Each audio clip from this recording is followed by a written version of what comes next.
اس سلسلہ مجددین کی پہلی کڑی ہے حضرت عمر بن عبدالعزیز رحمت اللہ علیہ، جنہیں ہمارے ہاں 5واں خلیفہ راشد بھی کہا جاتا ہے۔ ولادت سن 61 ہجری کی ہے، انتقال ٹھیک 40 برس کی عمر میں 101 ہجری میں ہو گیا۔ خلافت صرف 2 سال حضرت ابوبکر کی طرح، سن 99 ہجری سے 101 ہجری ہے۔ یہ مروان بن حکم کے پوتے تھے، لیکن ان کی والدہ حضرت عمر کی پوتی تھی۔ یہ جو امتزاج ہوا ہے، یہ جو حضرت عمر فاروق رضی اللہ تعالیٰ عنہ کا خون ان کی رگوں میں پہنچا ہے، اب وہ بڑا مشہور واقعہ ہے، دلچسپ واقعہ ہے کہ حضرت عمر ایک روز اپنی رات کی گشت پر تھے، جو آپ خبر گیری کے لیے رات کو سفر کرتے تھے شہر کے اندر، تو آپ نے دیکھا small hours of the morning, صبح کا فجر سے کچھ وقت پہلے کا وقت ہوگا، ایک گھر میں سے آواز آ رہی ہے ماں بیٹی کی گفتگو کی۔ ماں نے کہا بیٹی بکریوں کا دودھ نکال لیا، دو لیا؟ کہ ہاں امی۔ اچھا اس میں کچھ پانی ملا دو۔ میں نے کہا امی آپ نے سنا نہیں، خلیفہ نے منادی کرائی تھی کہ دودھ میں پانی ملانا غلط ہے، ہرگز کوئی پانی نہ ملایا جائے۔ ماں نے کہا کہ بیٹی خلیفہ یہاں کوئی موجود ہے، کوئی دیکھ رہا ہے، پانی ملا دو۔ بیٹی نے کہا کہ امی خلیفہ نہیں ہے، اللہ تو موجود ہے، اللہ تو دیکھ رہا ہے۔ حضرت عمر نے وہ بات سن لی، اس گھر کو آپ نے تاک لیا اور جا کے اپنے بیٹے عاصم سے کہا کہ وہاں رشتہ کر لو۔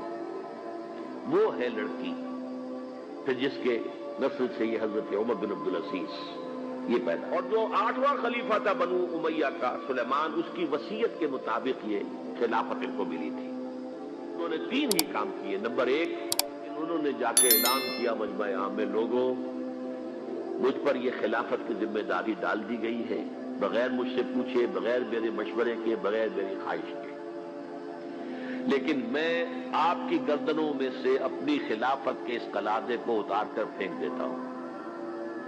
آپ جسے چاہیں اپنی آزاد مرضی سے مشورے سے خلیفہ بنائیں۔ یہ پہلی اصلاح تھی، موروثیت ختم، نامزدگی ختم۔ اب اگر چاہتے ہیں آپ، اگر لوگوں کی رائے ہے ان کا مشورہ تو ٹھیک ہے۔ سب نے کہا بیک زبان ہم آپ پر راضی ہیں، ہم آپ ہی کو خلیفہ بنانا چاہتے ہیں۔ پہلی اصلاح تو یہ ہو گئی۔ دوسرا کام یہ کیا، جتنی جاگیروں کے ڈاکومنٹس تھے، دستاویزات، وہ سب طلب کیے۔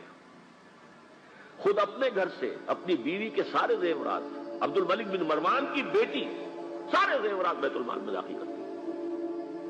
نمبر 3، واقعہ یہ ہے کہ خود اپنی زندگی کے اندر جو اسرت اور جو تنگ دستی اور جو سادگی اختیار کی ہے، میں سمجھتا ہوں غالباً اس میں وہ حضرت ابوبکر حضرت عمر کو بھی مات دے گئے ہیں رضی اللہ تعالیٰ۔ حالانکہ بڑے ہی ایک تو حسین اور جمیل انسان تھے، خوش شکل، خوش لباس، شہزادے تھے، گورنر بھی رہے تھے، پھر ان کے والد جو ہے طویل عرصے تک مصر کے گورنر تھے، وہاں ان کی پرورش ہوئی تھی گورنر کے بیٹے کی حیثیت سے، اعلیٰ لباس پہنتے تھے۔ لیکن اب اچانک جو آیا ہے، جیسے ہی یہ بیعت ہوئی ہے خلافت کی، ان کی اہلیہ کہتی ہیں، حضرت فاطمہ ان کا نام تھا، کہ آ کر بیٹھ کر اور مسلے پر رونا شروع کر دیا۔ میں نے پوچھا کیوں، کیا ہوا؟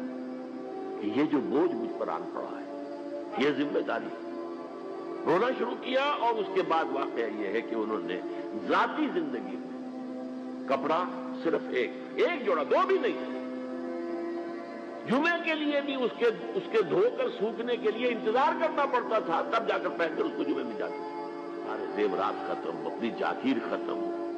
وہ آپ نے پڑھے ہوں گے واقعات کہ اگر چراغ بھی ہے رات کو، سرکاری کام کر رہے ہیں، تو وہ جو بیت المال کے تیل سے جو جلنے والا چراغ ہے وہ روشن ہے۔ خادم نے آ کر کو گھریلو بات کرنی چاہیے تو کہا پہلے چراغ گل کر دو پھر بات کرو۔ ذاتی بات ہو رہی ہو تو سرکاری جو تیل کا چراغ ہے وہ نہیں جلے گا۔